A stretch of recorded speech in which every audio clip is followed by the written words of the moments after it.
Alors cette question est divisible en deux. Les animaux totems slash animaux de pouvoir et les animaux familiers. Ils sont pas du tout la même chose. Enfin, même si vous pouvez avoir un animal familier qui est aussi votre totem, mais bon voilà, sur le principe c'est pas la même chose, c'est qu'il y en a un qui est sur la sphère spirituelle uniquement et l'autre qui est sur la sphère matérielle et spirituelle. Alors, est-ce que j'ai un animal de pouvoir? Oui.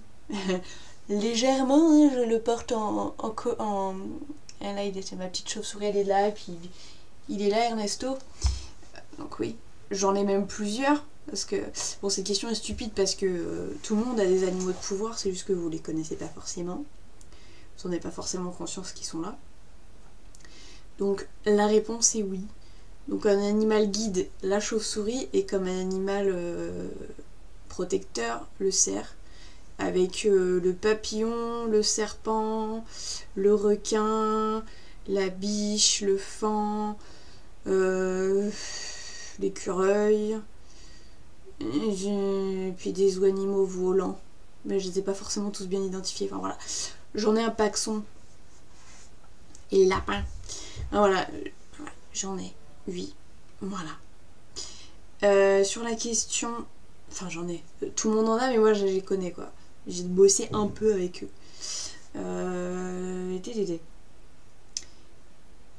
Animaux familiers. J'en ai eu un. Alors, c'est-à-dire que j'en ai eu un spécifiquement, quoi. C'est-à-dire qu'il est apparu dans ma vie où je devenais païenne, comme par hasard. Le petit chat noir que j'ai toujours voulu avoir. Parce que si tu as le chat noir, tu as le sceptre magique qui te transforme en Sailor Moon. Donc faut juste choper le bon chat noir et c'est bon, c'est parti. Non mais voilà. Mais ouais, chat noir trop mignon qui devait être adopté. J'ai fait oui, je veux chat noir. Bon. Et en fait, je voulais l'appeler Azrael, c'était ça le nom qui venait. Sauf qu'en fait, mes parents avaient déjà un chat noir qui s'appelait Azrael, donc en fait, j'ai pas voulu l'appeler pareil. Mais je savais qu'il avait un nom de type démoniaco-angélique. Et en final, il a fini sur Samael, qui est pas exactement la même énergie, puisqu'on bascule de l'angélique au démoniaque. Ce qui change la donne, je vous assure, sur les vibrations que ça donne et sur le type de relation que tu peux avoir avec ton familier.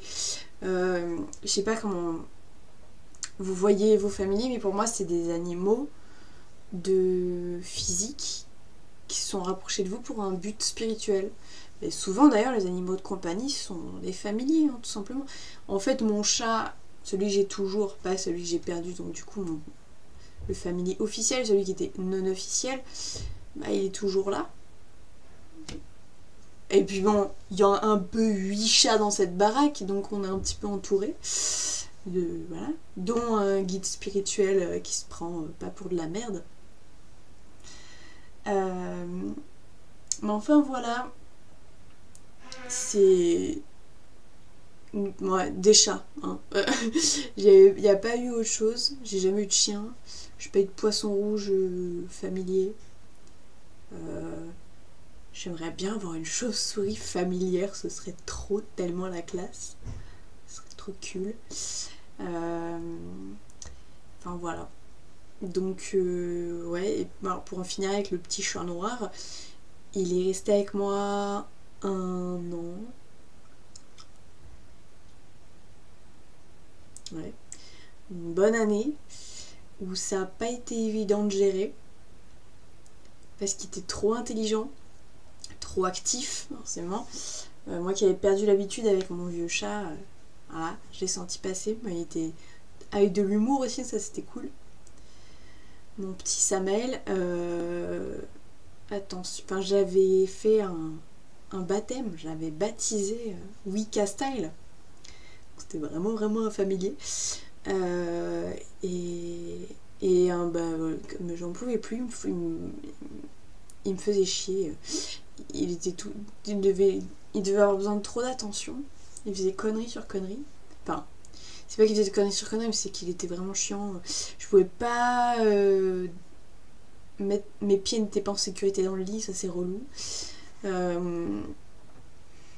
Il était bruyant, enfin voilà, avec lui j'ai jamais passé quasiment une nuit complète, enfin c'était exténuant, en plus en période d'éveil, avec certains problèmes à gérer, un autre chat qui vivait pas trop bien la cohabitation au final, des problèmes nouveaux qui s'ajoutaient, et voilà, après bon forcément c'est adorable, mais c'était un chat pour que je comprenne en fait que les animaux de compagnie c'est pas des jouets, c'est pas des peluches, et en fait quand tu n'en veux plus, t'es dans la merde, parce que c'était pas un salopard, tu l'abandonnes pas. Mais si jamais tu essaies de... Mais tu peux pas non plus le donner. Tu peux pas... Enfin, tu peux pas lui trouver une autre famille facilement. Je me suis même d'ailleurs limite pris la tête avec des assos. J'ai fini par faire appel à des assos d'aide aux animaux. Et c'était genre, oui, il faut l'adopter sinon la maîtresse va le piquer. Alors moi j'étais plus, non, enfin, je suis pas comme ça. Alors, attention, j'y avais pensé justement parce qu'en fait, la seule solution, c'est soit vous l'abandonnez, vous êtes lâche, soit vous ne pouvez pas le piquer. C'est-à-dire qu'en fait, vous êtes quand même responsable... Enfin, il y a trop de chats sur cette planète. On est responsable de la prolifération de chats sauvages et de leur... Certains torturent les chats quand ils sont dans la rue. Donc c'est un problème. Et bon, moi, j'avais à cœur ce problème, mais il était stérilisé, mais... j'allais pas risquer qu'ils vivent mal dans la rue, qu'ils continuent de vivre, qu'il ait une bonne vie, et si jamais il n'y avait pas moyen qu'il ait une bonne vie, bon j'ai trouvé une alternative, au final il a fini chez mes parents, mais en fait il n'y a pas moyen non plus de prendre sa responsabilité et de, plutôt que d'abandonner en fait il n'y a pas d'alternative à abandonner un animal. Vous ne pouvez pas l'euthanasier parce que vous ne pouvez pas lui donner une bonne vie. Ce qui est complètement con quand tu sais que tu tues les animaux pour leur viande, sans état d'âme, mais les animaux familiers ont un statut tel que tu peux pas les tuer légalement ou j'en sais rien, humainement. Tu vois, une injection, il sent rien, tu l'accompagnes, non. Si la situation fait que tu peux plus t'en occuper. Donc ça j'en ai pris conscience et je me suis vraiment dit ok bah donc voilà. Ou alors il faut que tu t'en charges, mais alors tuer toi-même ton animal familier parce que tu peux plus t'en occuper, c'est un peu...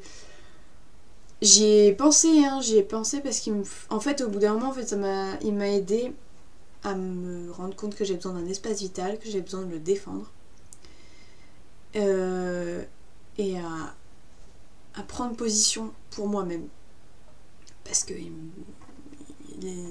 bouffait mon espace vital et quand je me suis dit putain mais c'est lui ou moi et ça va pas être lui que je vais choisir, c'est bon, ça me saoule, s'il y en a un qui doit rester c'est moi, voilà. Alors ça s'est pas mal passé parce qu'au final ici il a atterri et c'était devenu le chat de mon père parce que c'était le seul chat qui s'était approché par mon père il faisait flipper tous les autres chats de la maison, donc lui il a accompagné mon père aussi, et en fait il nous a tous les deux fait vivre la perte, moi parce que j'ai dû m'en séparer parce que c'était devenu invivable, et parce que c'était plus ou moins aussi un mauvais choix, hein. C'était le choix du cœur mais pas de la tête, et le choix de la tête a fini par gagner, et voilà.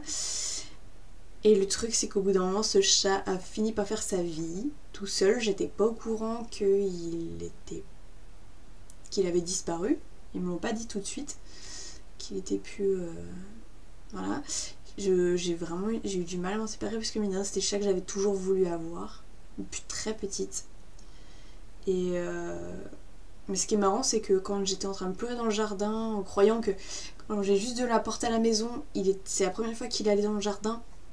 Et je me suis dit putain ça se trouve, et vu comment il est aventureux et curieux, très curieux ce chat, il va peut-être pas revenir, et je me suis dit ça y est il était parti, je croyais qu'il était parti à jamais machin, alors que bon tu fidélises quand même pas mal un chat avec des croquettes. J'étais en train de pleurer, je me suis dit bon bah c'est la fin, et puis de toute façon je prenais conscience que ça allait plus être mon familier, ça allait plus être mon chat. Et là il y a un renard il y a une tête de renard qui a popé. Genre on prend le relais, enfin c'était un signe. Et ça m'a soulagée. Et puis bon, le chat il était toujours là. Alors je sais pas ce qui est devenu ce chat. On n'a jamais retrouvé son cadavre. Je ne sais pas s'il a été adopté par une autre famille. Moi j'étais relativement... En fait je me suis dit qu'il était reparti d'où il était venu. Ça c'était clair et net. Après qu'est-ce que ça veut dire en termes physiques? Je sais pas. Je pense qu'il n'est pas resté vivant. Il était en contact avec l'entité, il servait un peu de vaisseau à Samael. Je vous conseille pas les entités démoniaques, c'est pas la fête. Voilà, un truc que je referai plus. La prochaine fois je donne le nom de l'ange, c'est mieux. Voilà. Et voilà, ça c'est mon expérience de familier.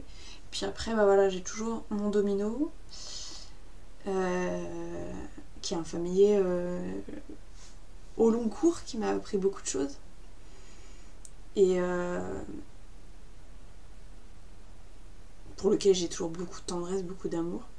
Mais à distance, même si en fait il vit dans l'autre pièce, mais voilà, ici il peut pas y vivre, c'est plus son espace, ça m'a aussi obligée. Samuel et ses chats m'ont aussi obligée finalement à vivre toute seule, enfin à me rendre compte qu'en fait c'était précieux de pas être tout le temps envahi par un autre être. Je sais pas si... Sinon là c'est une période où je vis seule, entre guillemets, entourée de gens, mais je vis seule. Sûrement je reviendrai à un état de fusion avec un autre animal quand j'aurai les moyens de le faire intelligemment et en bonne entente, parce que faut quand même un peu de logistique, faut des chatières aux bons endroits, enfin voilà. Voilà pour les animaux.